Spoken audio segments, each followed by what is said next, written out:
बहुत समय पहले की बात है।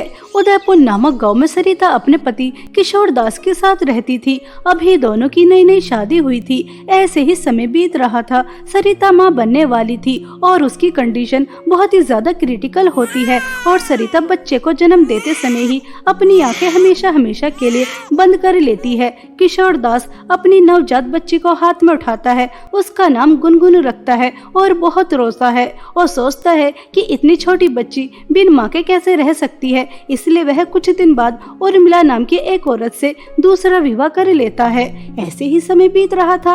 1 साल बाद उर्मिला भी एक बेटी को जन्म देती है जिसका नाम वह रानी रखती है। उर्मिला अपनी बेटी के जन्म के बाद गुनगुन को पूरी तरह से भूल जाती है, जैसे उसकी कोई और भी जिम्मेदारी है। बस रानी से ही प्यार करती और गुनगुन की तरफ आंख उठाकर भी नहीं देखती। ऐसे ही एक दिन गुनगुन अपनी सौतेली माँ के पास आती है और कहती है, माँ, मुझे बहुत तेज भूख लगी है, कुछ खाने के लिए दे दीजिए।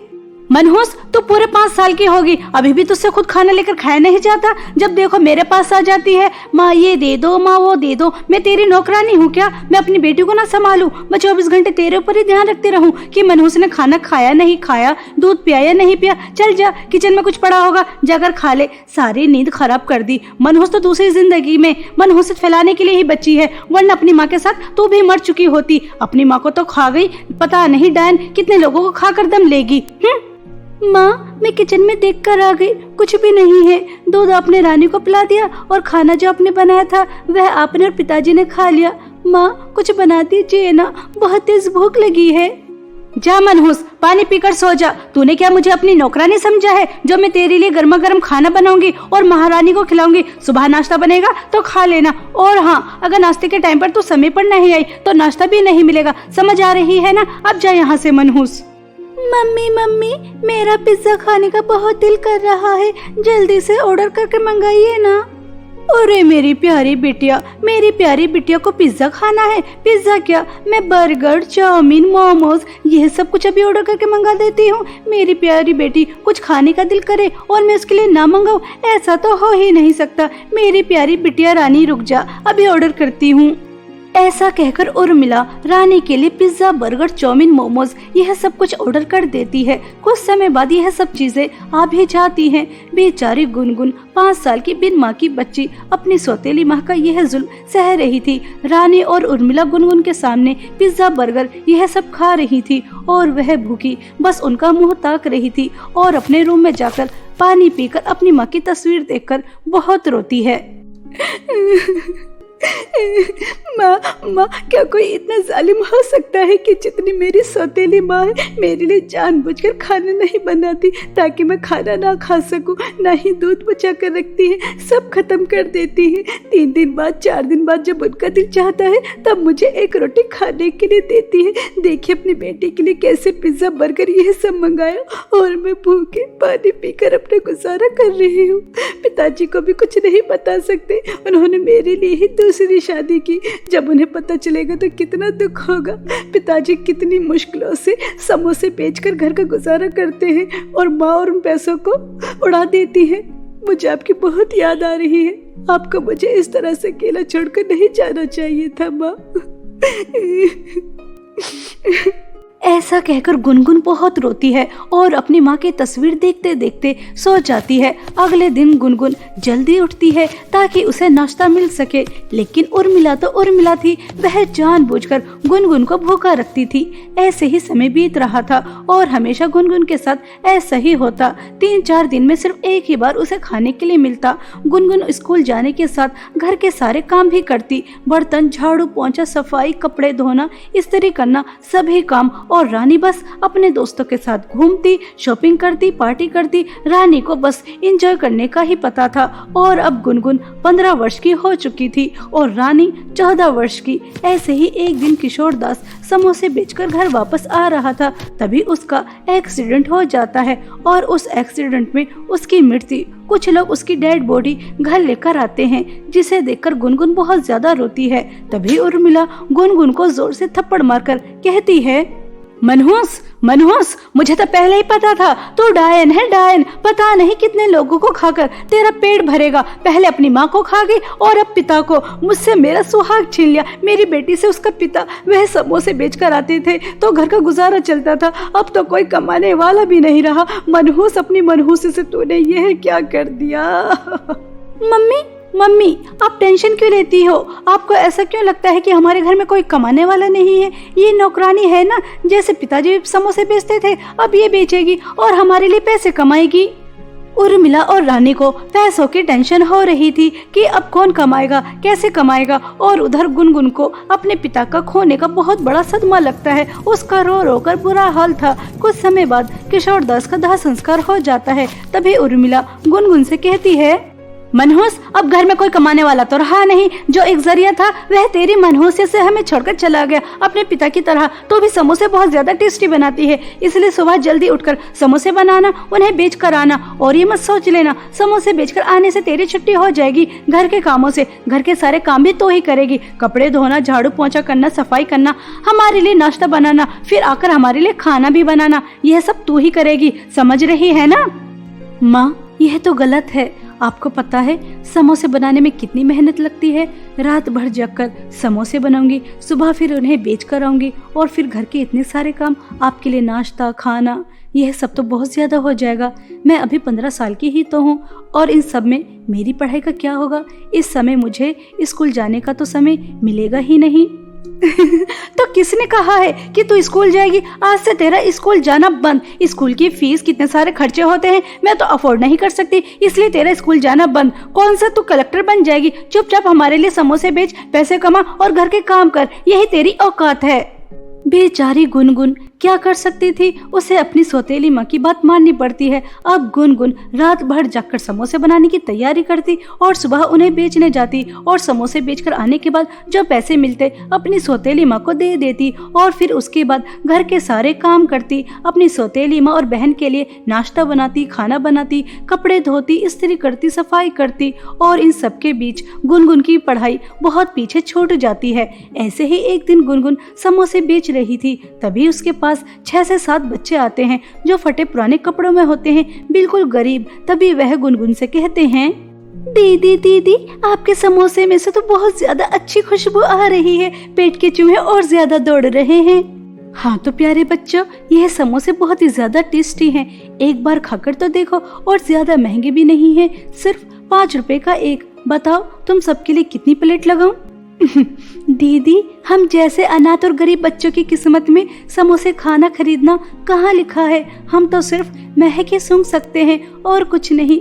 आपको पता है हमने 1 हफ्ते से कुछ नहीं खाया, तभी तो पेट में इतनी ज्यादा चूहे दौड़ रहे हैं। समोसों की महक सूंघकर अपना पेट भर रहे हैं और कुछ नहीं। मासूम बच्चों का यह जवाब सुनकर गुनगुन की आंखें बाहर आती हैं, और वह तभी सभी बच्चों के लिए 2-2 समोसों की 1-1 प्लेट बनाती है और उनसे कहती है, प्यारे बच्चों, तुम्हें महक सूंघने की कोई जरूरत नहीं है, तुम इन्हें खाकर टेस्ट भी कर सकते हो, और तुम्हें पैसे देने की भी कोई जरूरत नहीं है। यह लो और पेट भरकर समोसे खाओ। मुझे पता है तुम्हें फ्री में समोसे खिलाने की मुझे इसकी बहुत बड़ी कीमत चुकानी होगी। मेरी सौतेली माँ मेरी बहुत पिटाई करेंगी, हो सकता है कि वह मुझे घर से भी बाहर निकाल दे, लेकिन मुझसे तुम्हारी यह हालत देखी नहीं जा रही। यह लो, इन्हें खा लो। दीदी दीदी, आप कितनी अच्छी हो, काश दुनिया में सब लोग आप जैसे हो। हम जैसे गरीब और अनाथ कभी भूखे नहीं रहेंगे, हमें समय समय पर खाना मिलता रहेगा। आपका बहुत बहुत धन्यवाद हमें समोसे देने के लिए। गुनगुन बच्चों को समोसे खाते देख बहुत खुश होती है, और जो समोसे बेचकर कमाई होती है वह जाकर अपनी सौतेली माँ को दे देती है। इतने थोड़े पैसे देखकर उर्मिला आग बबूला हो जाती है, और वह बेचारी गुनगुन की बहुत ज्यादा पिटाई करती है और कहती है, मनहूस, आज तो तू सारे समोसे बेच कर आई है, लेकिन फिर भी इतने कम पैसे, पूरे 20 समोसों के पैसे कम हैं। बता वह पैसे कहाँ हैं? मुझसे पैसे बचा कर रखेगी, मुझसे झूठ बोलेगी? जल्दी मुझे पैसे दे, वरना मैं तेरी सारी हड्डी पसली तोड़ दूंगी। जल्दी मुझे पैसे देती है या नहीं? माँ, आपको पता है आज मेरी दुकान पर गरीब बच्चे आए थे और उनके पास समोसे खरीदने के लिए पैसे नहीं थे। मुझसे उनकी भूख देखी नहीं गई, बस इसलिए उन्हें फ्री में समोसे खिला दिए। माँ, भूखे बच्चों को खाना खिलाना तो पुण्य का काम होता है। मम्मी देखो तो इस नौकरानी को कैसे पुण्य कमाने की पड़ी है। आपका तो इसने सारा नुकसान ही कर दिया। हमारी खुशी से जलती है ये नौकरानी। हाँ बेटा, कह तो बिल्कुल सही रही है। यह मनहूस हमारी खुशियों से जलती है, लेकिन इसकी सजा तो जरूर मिलेगी। आज रात तू घर के अंदर नहीं रहेगी, बाहर रहेगी और 5 दिन तक तुझे खाना भी नहीं मिलेगा। यही तेरी सजा होगी। हमारे लिए खाना बना और घर से बाहर निकल जा।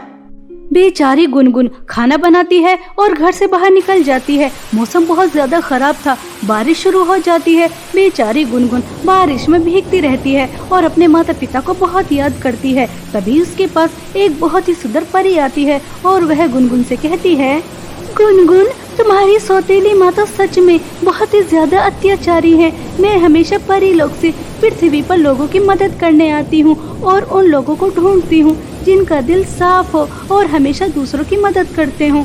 मैंने देखा किस तरह तुमने उन गरीब बच्चों की मदद की।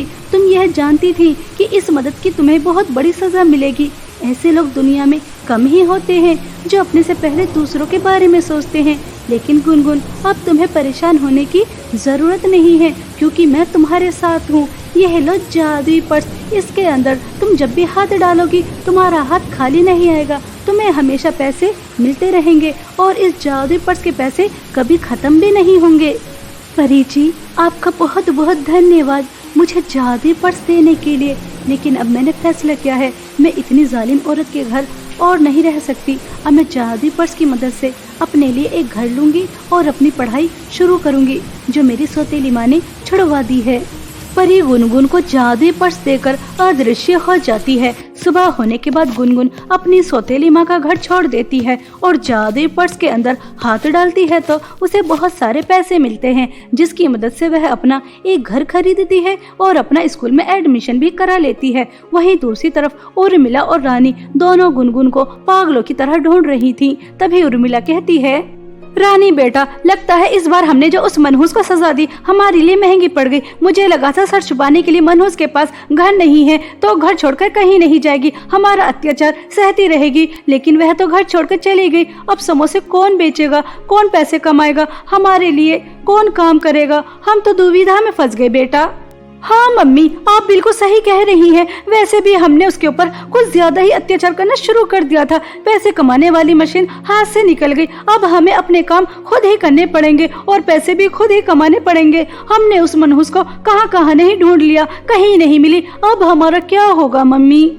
ऐसा कहकर दोनों माँ बेटी बहुत अफसोस करती हैं और वहीं दूसरी तरफ गुनगुन जादुई पर्स की मदद से गरीब, अनाथ और परेशान लोगों की बहुत मदद कर रही थी और खुद भी एक हंसी खुशी जीवन बिता रही थी। ऐसे ही समय बीत रहा था। एक दिन उर्मिला और रानी को गुनगुन नजर आती है। वह कार में बैठकर कहीं जा रही थी, जिसे देखकर दोनों माँ बेटी की आँख खुली की खुली रह जाती है। रानी बेटा, देख तो यह मनहूस कितनी बड़ी गाड़ी में जा रही है। इसका मतलब इस गांव में आकर बस गई। पता लगाना होगा इस मनहूस के पास इतना सब कुछ कहां से आया। असल में गुनगुन उदयपुर गांव छोड़कर दूसरे गांव में जाकर रहने लगी थी ताकि वह अपनी सौतेली माँ के साय से बहुत दूर रहे। लेकिन उर्मिला और रानी को गुनगुन के घर का पता चल जाता है और उन्हें जादुई पर्स के बारे में भी पता चल जाता है और एक दिन दोनों माँ बेटी जादुई पर्स चुराकर घर आ जाती हैं। मम्मी, हमारे तो मजे आ गए। इस जादुई पर्स के अंदर जब भी हाथ डालेंगे तो पैसों की बरसात होती रहेगी। अब तो हमारे पास धन दौलत ही धन दौलत होगी और वह मनहूस दोबारा से गरीब हो जाएगी। हम ऐश करेंगे, मजे ही मजे। ऐसा सोचकर दोनों माँ बेटी बहुत खुश होती हैं और जैसे ही उर्मिला जादुई पर्स के अंदर हाथ डालती है तो उसके अंदर से पैसे तो नहीं बल्कि सांप निकल कर आते हैं, जो दोनों माँ बेटी को तुरंत ही डस लेते हैं और तुरंत ही दोनों की मृत्यु हो जाती है। इस तरह उर्मिला और रानी को उनके लालच और बुरे कर्मों की सजा मिल जाती है और गुनगुन जादुई पर्स की मदद से एक हंसी खुशी जीवन बिताती है। अब उसकी जिंदगी में सौतेली माँ और सौतेली बहन का दूर दूर तक साया भी नहीं था। बहुत समय पहले की बात है। सोनापुर नामक गांव में 2 अनाथ बहनें सुरभि और सपना अपने चाचा चाची के साथ रहा करती थी, क्योंकि कुछ समय पहले ही एक सड़क हादसे में सुरभि और सपना के माता पिता की मृत्यु हो जाती है। इसलिए दोनों बहनें अपने चाचा के साथ उनके घर आ जाती हैं। लेकिन चाची महिमा दोनों बहनों को बिल्कुल भी पसंद नहीं किया करती थी। सुरभि बड़ी थी और सपना अभी बहुत छोटी थी, लेकिन फिर भी महिमा सुरभि से घर का का सारा काम करवाती थी और कभी कभी महिमा का बस चलता तो वह सपना से भी काम करवाया करती थी। ऐसे ही एक दिन सपना अपनी बड़ी बहन सुरभि से कहती है, दीदी अगर मैं इस तरह से छोटे मोटे घर के काम करती रही तो मैं तो स्कूल नहीं जा पाऊंगी। मेरा पढ़ाई करने का बहुत मन है, मैं पढ़ना चाहती हूँ, पढ़ लिख कर कुछ बनना चाहती हूँ ताकि हम चाची की नर्क जैसी जिंदगी से बाहर निकल जाएं। दीदी एक बार चाची से बात करके देखो ना, क्या पता वह मेरा स्कूल में एडमिशन ही करा दे। कितना अच्छा लगेगा, मैं यूनिफॉर्म पहनकर स्कूल जाऊंगी। दीदी बात करो ना। सपना मेरी प्यारी बहन, यह जो तुम ख्वाब देख रही हो बहुत अच्छा है, लेकिन इस ख्वाब को हकीकत में करना उतना ही मुश्किल है, क्योंकि चाची जी ऐसा नहीं होने देंगी। चाची जी ने हमें अपने घर में रहने के लिए जगह तो दे दी, लेकिन वह हमें इस घर का सदस्य नहीं मानती, वो तो हमें इस घर का नौकर मानती हैं। क्या तुम्हें पता नहीं वह हमसे किस तरह से नौकरों की तरह काम करवाती हैं? फिर तुम ही बताओ, वह तुम्हें स्कूल कैसे जाने देंगी? सुरभि और सपना आपस में बातें कर ही रही थी, तभी वहाँ पर महिमा आ जाती है और सुरभि को जोर से थप्पड़ मारकर कहती है, तुम दोनों मनहूस बहनें यहाँ बैठकर क्या खिचड़ी पका रही हो? मनहूस सुरभि की बच्ची, मैंने तुझसे कितनी देर पहले कहा था कि मुझे भूख लगी है, मेरे लिए स्वादिष्ट स्वादिष्ट पकवान बना कर लेकर आ, लेकिन महारानी है कि यहाँ आकर अपनी बहन से गप्पे लड़ा रही है। चाची जी मुझे माफ कर दो, मेरे दिमाग से निकल गया, बस मुझे 10 मिनट दीजिए, मैं अभी फटाफट आपके लिए खाना बना कर लेकर आती हूँ।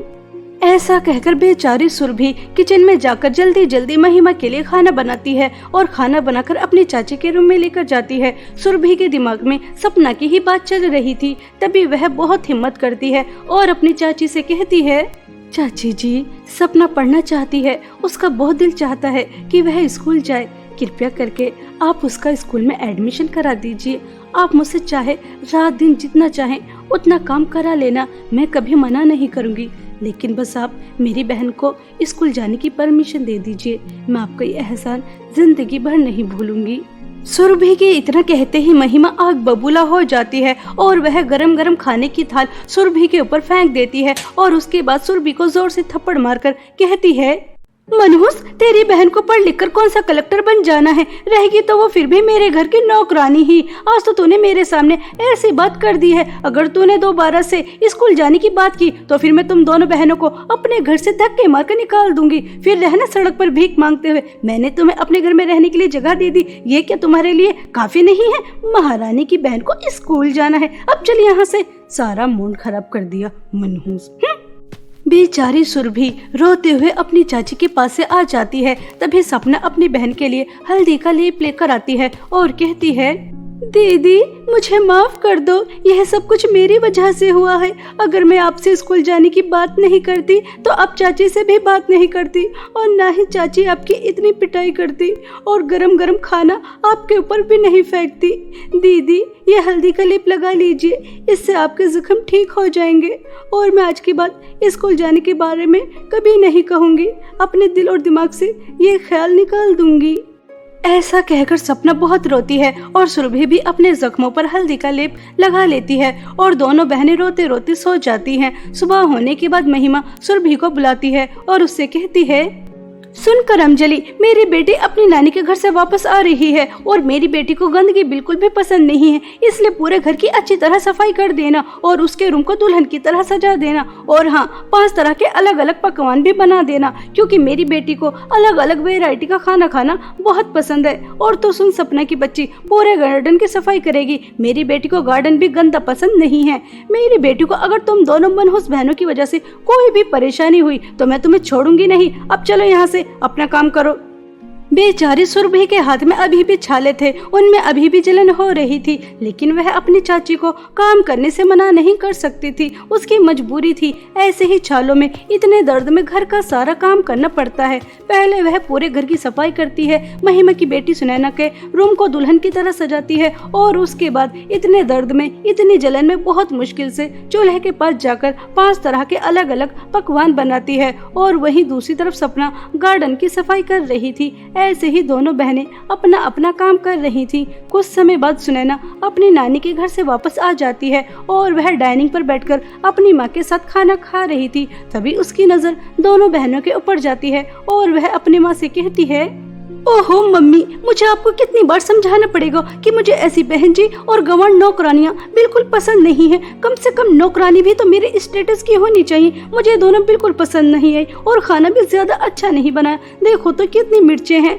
आप इन्हें फौरन इस घर से निकाल दीजिए और जैसी नौकरानी मुझे पसंद है इस घर में वैसी ही नौकरानी रहेंगी। आप समझ रही है ना मैं क्या कह रही हूँ? अरे बिटिया कोई बात नहीं, अगर तुझे दोनों नौकरानी पसंद नहीं है तो क्या हुआ, मैं अभी निकाल देती हूँ, लेकिन मैं अपनी बेटी को उदास नहीं कर सकती। चलो चलो तुम दोनों अपना बोरे बिस्तर बांधो और इस घर से रफू चक्कर हो जाओ और दोबारा से यहाँ नजर उठाकर भी मत देख लेना, क्योंकि मेरी बेटियों को तुम पसंद नहीं आई और मेरी बेटी की पसंद मेरे लिए सबसे पहले है। चलो निकलो यहाँ से। चाची जी, यह आप क्या कह रही हैं? इतनी रात को हम दोनों बहन कहाँ जाएंगे? हमारा तो आपके सिवा और कोई नहीं है। चाची जी, मैं आपके पैर पड़ती हूँ, आपके हाथ जोड़ती हूँ, कृपया करके हमें मत निकालिए। हाँ चाची जी, सुरभि दीदी बिल्कुल सही कह रही है। हम इतनी रात में कहाँ जाएंगे और मुझे तो अंधेरे से बहुत डर लगता है। कृपया करके हमें घर से बाहर मत निकालिए। आप हम दोनों बहनों से जितना काम कहेंगी हम उतना काम करने के लिए तैयार हैं और सुनैना दीदी को भी शिकायत का मौका नहीं देंगे, लेकिन कृपया करके हमें घर से बाहर मत निकालिए चाची जी। दोनों बहनें अपनी चाची के सामने बहुत गड़गड़ाती हैं, उनके पैर भी पड़ती हैं, लेकिन चाची को बेचारी दोनों अनाथ बहनों के ऊपर जरा भी रहम नहीं आता और वह धक्के मारकर दोनों को निकाल देती हैं। दोनों बहनें रात के अंधेरे में इधर से उधर भटकती रहती हैं, लेकिन उन्हें रहने के लिए कोई जगह नहीं मिलती। दोनों बहनें सड़क के किनारे सो जाती हैं। सुबह होने के बाद सपना रोते हुए सुरभि से कहती है, दीदी अब हम दोनों बहनें कहाँ जाएंगी? दीदी कल से खाने के लिए भी कुछ नहीं मिला। मुझे बहुत तेज भूख लगी है। मैं भूखे पेट एक और कदम नहीं चल सकती। अब हम कहाँ रहेंगे, क्या खाएंगे? ये हमारे ऊपर कैसी मुसीबत आ पड़ी। हमारा तो इस दुनिया में एक दूसरे के सिवा और कोई है ही नहीं दीदी। सपना मेरी प्यारी बहन, ऐसे नहीं रोते। जब एक रास्ता बंद हो जाता है तो दूसरा रास्ता अपने आप बन जाता है। अगर हमारा कोई नहीं है, हम तो है ना एक दूसरे का सहारा। हम जंगल से लकड़ियाँ लेकर आएंगे और अपने लिए जंगल में एक छोटी सी कुटिया बनाएंगे और वहाँ पे रहेंगे। और रही खाने की बात, तो मैं लोगों के घरों में झाड़ू पोंछा करूँगी। वहाँ से जो भी पैसे मिलेंगे उसी से हम अपना गुजर बसर करेंगे। ठीक है मेरी प्यारी बहन, ऐसे नहीं रोते, चुप हो जाओ। ऐसा कहकर दोनों बहनें गले लगकर बहुत रोती हैं और दोनों बहनें जंगल से लकड़ियां लेने जाती हैं और अपने रहने के लिए एक छोटी सी कुटिया बनाती हैं। और उसके बाद सुरभि बड़े बड़े घरों में जाती है, उनसे झाड़ू पोंछे का काम मांगती है। लेकिन पूरे दिन घूमने के बाद सुरभि को एक जगह काम मिल जाता है। अब सुरभि जमींदार के यहाँ झाड़ू पोंछा साफ सफाई करने का काम करने में लग जाती है और उसे वहाँ काम करके जो भी पैसे मिलते थे उसी से वह अपना और अपनी बहन का पालन पोषण करती थी। एक दिन सुरभि सोचती है, सपना पढ़ना चाहती है। अगर मैं और ज्यादा मेहनत करूं, एक समय खाना खाऊं, तो जो पैसे बचेंगे उसी से मैं सपना का स्कूल में एडमिशन करा दूंगी। मेरा क्या है, एक समय खाना खाकर भी मेरा गुजारा हो जाएगा। हाँ, यही ठीक रहेगा। ऐसा सोचकर सुरभि सपना को 2 वक्त का खाना खिलाती है और खुद 1 वक्त का खाना खाती है। और एक घर की जगह अब सुरभि 4-5 घर में झाड़ू पोंछा करने जाती है और ज्यादा से ज्यादा पैसे इकट्ठा करती है ताकि वह सपना का स्कूल में एडमिशन करा सके। और अब उसके पास कुछ ही दिनों में इतने पैसे इकट्ठा हो चुके थे कि वह सपना का स्कूल में एडमिशन करवा सकेगी। सुरभि बहुत खुश थी कि अब सपना का सपना पूरा हो जाएगा। लेकिन अचानक एक तूफान आता है और दोनों बहनों की इन खुशियों को उड़ाकर ले जाता है, क्योंकि एक रात दोनों की इस छोटी सी झोपड़ी में चोर आ जाते हैं और सुरभि ने जो पैसे जोड़ कर रखे थे, जो भी घर में राशन था, वह सब चोर चुरा कर ले जाते हैं। सुबह उठकर दोनों बहनें देखती हैं तो उनकी कुटिया में कुछ भी नहीं था। यह देखकर दोनों बहनों के पैरों तले जमीन खिसक जाती है। सुरभि बहुत ज्यादा रोती है। सपना मेरी प्यारी बहन, यह क्या अनर्थ हो गया? हमारे घर में जो भी था सब चोरी हो गया। मैंने कितनी बहनें से एक एक पाई करके जोड़ी थी, लेकिन चोरों ने कुछ भी नहीं छोड़ा। ये हम गरीबों की कैसी परीक्षा है जो खत्म होने का नाम ही नहीं लेती, एक के बाद एक शुरू हो जाती है। सपना, मैं काम पर जा रही हूँ, मालकिन से कुछ पैसे मांग कर देखूंगी, अगर मिल गए तो घर का राशन लेकर आ जाऊंगी। ठीक है? ऐसा कहकर सुरभि रोते हुए घर से काम करने के लिए जा रही थी। तभी उसे रास्ते में जाल में एक चिड़िया फंसी नजर आती है जो बहुत ही ज्यादा जख्मी थी। सुरभि तुरंत उसके पास जाती है, उसे जाल से बाहर निकालती है, नदी से पानी पिलाती है और जड़ी बूटी के पेड़ से कुछ जड़ी बूटियां लेकर उस चिड़िया के जख्मों को ठीक करती है। तभी वह चिड़िया अपने असली रूप में आ जाती है। असल में वह एक बहुत सुंदर परी थी। तभी वह सुरभि से कहती है, सुरभि, तुमने एक परिंदे को बचाने के लिए कितना प्रयास किया। तुम बहुत अच्छी हो, इसलिए मैं तुम्हारी मदद करना चाहती हूँ। आओ मेरे साथ चलो मेरी जादुई सोने और चांदी की नेकलेस की नदी के पास।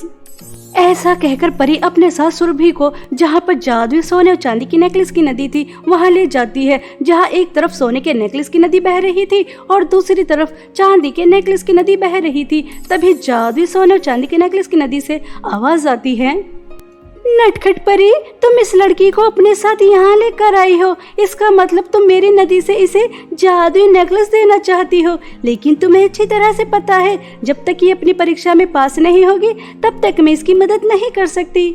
हाँ तो तुम सुनो लड़की, अगर तुम जादुई चांदी के नेकलेस की नदी की तरफ जाओगी तो तुम्हारे सामने सोना, हीरे, जवाहरात, बहुत सारी धन दौलत पड़ी मिलेगी। और अगर तुम जादुई सोने की नेकलेस की नदी की तरफ जाओगी तो वहाँ बहुत सारी वृद्ध महिलाएं हैं, उन्हें तुम्हारी मदद की जरूरत है। बताओ अब तुम दोनों जादुई सोने और चांदी के नेकलेस की नदी की किस तरफ जाओगी? जादुई सोने और चांदी की नेकलेस की नदी, मेरे माता पिताजी हमें हमेशा सिखाते थे कि अपने से बड़ों की मदद या उनकी सेवा करना पुण्य का काम होता है और पुण्य धन दौलत से बढ़कर होता है। इसलिए मैं धन दौलत नहीं बल्कि वृद्ध महिलाओं की मदद करना चाहूंगी और धन दौलत का लालच बिल्कुल भी नहीं करूंगी, क्योंकि लालच बुरी बला होती है। सच में नटखट परी, यह लड़की बहुत अच्छी है। सुरभि, तुम अपनी परीक्षा में पास हो चुकी हो, इसलिए तुम्हें जादुई सोने का नेकलेस मिलता है। तुम इससे जो भी चाहो वह मांग सकती हो, कितनी भी धन दौलत। नटखट परी, तुम्हारा बहुत बहुत धन्यवाद मुझे जादुई सोने और चांदी की नेकलेस की नदी से जादुई सोने का नेकलेस देने के लिए। सुरभि नटखट परी को धन्यवाद कहकर घर वापस आ जाती है और सपना को जादुई सोने के नेकलेस के बारे में सब बताती है और दोनों बहनें जादुई सोने के नेकलेस से कहती हैं, जादुई सोने के नेकलेस, हमारे सामने एक महल जैसा घर आ जाए जिसके अंदर कोई भी कमी ना हो और हम दोनों बहनों के लिए सुंदर सुंदर ड्रेस, स्वादिष्ट स्वादिष्ट पकवान, यह सब हमारे सामने आ जाए। सपना और सुरभि के इतना कहते ही जादुई सोने का नेकलेस, एक सुंदर सा घर जिसके अंदर किसी चीज की कोई कमी नहीं थी, सुंदर सुंदर ड्रेस, बहुत स्वादिष्ट स्वादिष्ट पकवान, यह देखकर दोनों बहनें बहुत खुश होती हैं और दोनों बहनें एक शहजादी वाली जिंदगी जीती हैं। और अब सपना स्कूल भी जाने लगती है। अपनी बहन को यूं स्कूल जाते देख सुरभि बहुत खुश होती है, लेकिन जब इस बात की खबर महिमा और उसकी बेटी को लगती है तो दोनों माँ बेटी आग बबूला हो जाती हैं। सुने ना बेटा, वह नौकरानी जो हमारे घर में झाड़ू पोंछा करती थी आज महल जैसे घर में रह रही है। मुझसे तो ये सब बर्दाश्त नहीं हो रहा। मुझे पता चला है कि उनके पास जादुई सोने का नेकलेस है। मैं उन दोनों मनहूस बहनों को मारकर वह जादुई सोने का नेकलेस चुराकर लेकर आ जाऊंगी। वह दोनों बहनें मर जाएंगी और हम दोनों बहुत अमीर हो जाएंगे। ठीक है ना बेटा? ऐसा कहकर महिमा अपनी बेटी के साथ कुछ गुंडों को लेती है ताकि वह सुरभि और सपना को मार सके और जादुई सोने का नेकलेस आसानी से चुराकर लेकर आ सके। लेकिन जैसे ही महिमा जादुई सोने के नेकलेस को हाथ लगाती है तो उससे बहुत तेज करंट लगता है और उसके बाद जादुई सोने के नेकलेस से बहुत सारे सांप और बिच्छू निकल कर आते हैं जो उन गुंडों को, महिमा को और सुनैना को तुरंत ही डस लेते हैं और तुरंत ही उन सबकी मृत्यु हो जाती है। उन सभी को उनके लालच और बुरे स्वभाव की सजा बहुत अच्छी तरह मिल जाती है और वहीं दूसरी तरफ दोनों बहनें जादुई सोने की नेकलेस की मदद से एक हंसी खुशी जीवन बिताती हैं और गांव के सभी गरीब, अनाथ और परेशान लोगों की भी बहुत मदद करती हैं।